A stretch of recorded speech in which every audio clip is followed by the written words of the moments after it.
Hi, ഞാൻ Judy.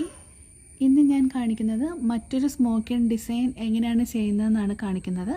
അതിന് നമുക്ക് ഒരു സൂചി നൂലും വേണം, പിന്നെ ഒരു സ്കെയിലുണ്ട്, പിന്നെ നമ്മുടെ തുണിയിൽ നമ്മൾ മാർക്ക് ചെയ്യണം. ഇപ്പം ഞാൻ എടുത്തിരിക്കുന്നത് സാറ്റിൻ്റെ തന്നെ തുണിയാണ്.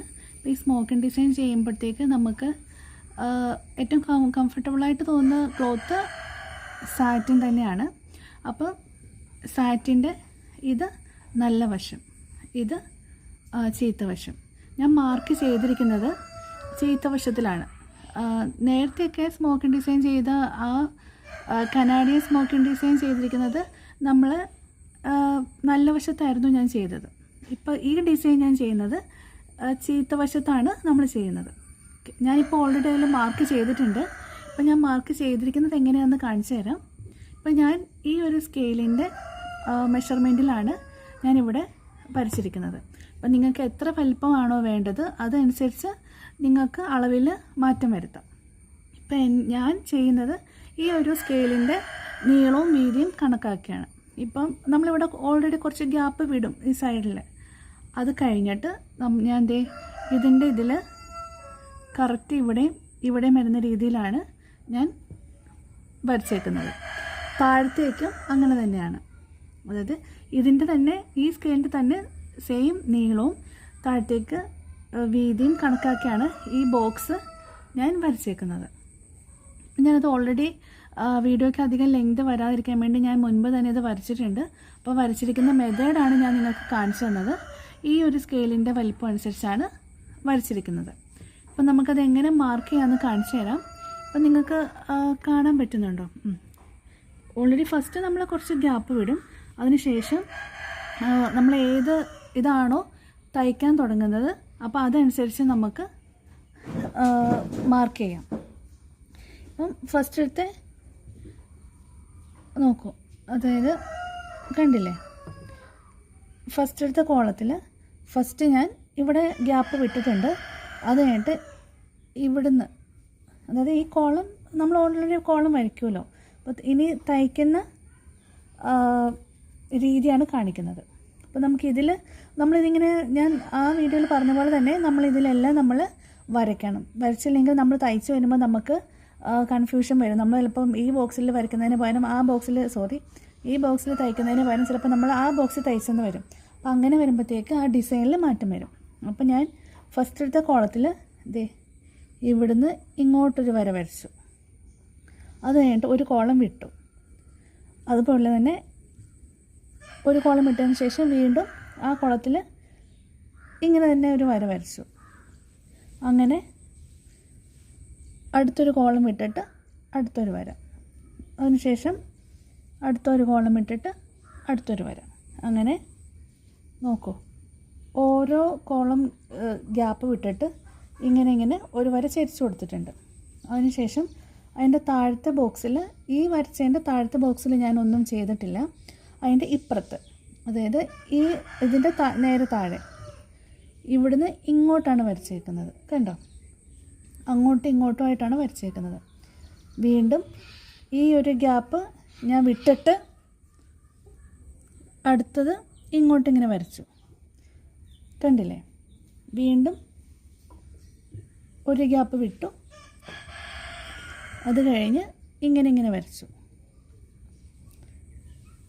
വീണ്ടും ഒരു ഗ്യാപ്പ് വിട്ട് നെക്സ്റ്റ് കോളം ഇങ്ങനെ വരച്ചു. അതായത് അങ്ങോട്ടും ഇങ്ങോട്ടും വര വരുന്ന രീതിയിലാണ് ഞാൻ വരച്ചേക്കുന്നത്. അപ്പം ഇതേ മെത്തേഡിലാണ് താഴത്തേക്കും നമുക്ക് വേണ്ടത്. ഇനി ഈ വര തന്നെയാണ് താഴത്തേക്ക്. നമ്മൾ ആദ്യം ഒന്ന് വരച്ച് കഴിഞ്ഞാൽ പിന്നെ നമുക്ക് കൺഫ്യൂഷൻ വരില്ല. പിന്നെ നമുക്കതനുസരിച്ച് നമുക്ക് വരച്ച് പോകാം. നിങ്ങളിപ്പോൾ ചെയ്യുകയാണെങ്കിൽ ഫുള്ള് കോളം നമ്മളിങ്ങനെ മാർക്ക് ചെയ്തിട്ട് വേണം സ്റ്റിച്ച് ചെയ്യാൻ. ഇപ്പം ഞാൻ സ്റ്റിച്ച് ചെയ്യാൻ വേണ്ടിയിട്ടുള്ള ഭാഗത്തെല്ലാം ഞാൻ ഇങ്ങനെ മാർക്ക് ചെയ്തിട്ടുണ്ട്. ഇപ്പം നിങ്ങൾക്കിത് മനസ്സിലായില്ല എന്ന് വിചാരിച്ചോ ഞാൻ പറയുന്നത്? അപ്പോൾ നിങ്ങളൊരു കാര്യം ചെയ്യണം, ഇത് ചെയ്യാൻ താല്പര്യമുള്ള ആൾക്കാർ ഇപ്പം ഇതിങ്ങനെ ചെയ്തതിൻ്റെ ഒരു സ്ക്രീൻഷോട്ട് എടുത്ത് വെച്ച് കഴിയുമ്പം നിങ്ങൾ തയ്ക്കാൻ തുടങ്ങുമ്പം ഈ സ്ക്രീൻഷോട്ട് നോക്കുകയാണെങ്കിൽ നിങ്ങൾക്ക് എവിടെയാണ് വര വരച്ചേക്കുന്നത് നിങ്ങൾക്ക് മനസ്സിലാകും. അതനുസരിച്ച് നിങ്ങൾക്ക് സ്റ്റിച്ച് ചെയ്യാൻ പറ്റും. ഇപ്പം എനിക്ക് ചെയ്യേണ്ടതെല്ലാം ഞാനത് മാർക്ക് ചെയ്തിട്ടുണ്ട്. ഇനി ഞാൻ ഇതെങ്ങനെയാണ് ചെയ്യേണ്ടതെന്ന് കാണിച്ചു തരാം. ഓക്കെ, ഇനി ഇതെങ്ങനെ ചെയ്യേണ്ടതെന്ന് പറഞ്ഞുതരാം.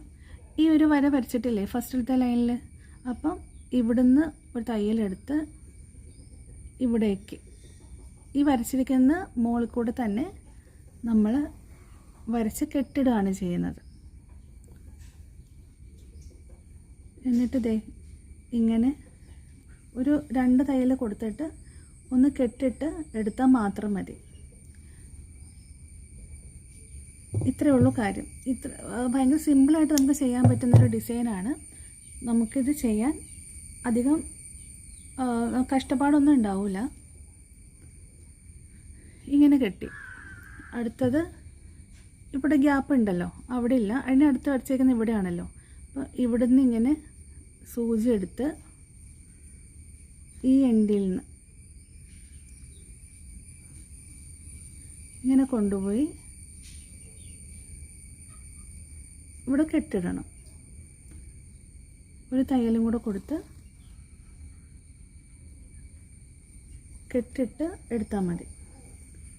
ഇതുപോലെ നമ്മൾ എവിടെയൊക്കെ വരച്ചിട്ടുണ്ടോ അവിടെ എല്ലാം നമുക്ക് കെട്ടിട്ട് എടുക്കണം.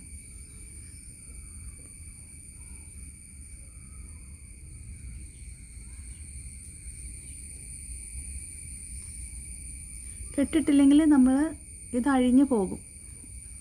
നമുക്കതിൻ്റെ പുറത്ത് പിന്നെ ഫ്രോക്കൊന്നും തയ്ക്കാൻ പറ്റില്ല. അതുകൊണ്ടാണ് ഒന്ന് കെട്ടിടണമെന്ന് പറയുന്നത്. സോറി.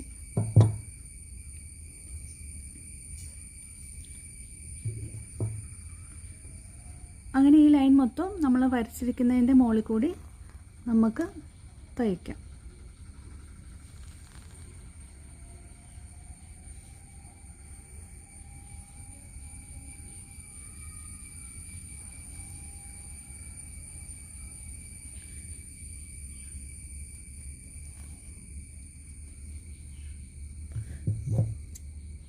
ഞാനിപ്പോൾ തുണീൻ്റെ ചീത്ത വശത്താണ് ഞാൻ തയ്ക്കുന്നത്. നല്ല വശം ബാക്കിലാണ് ഉള്ളത്.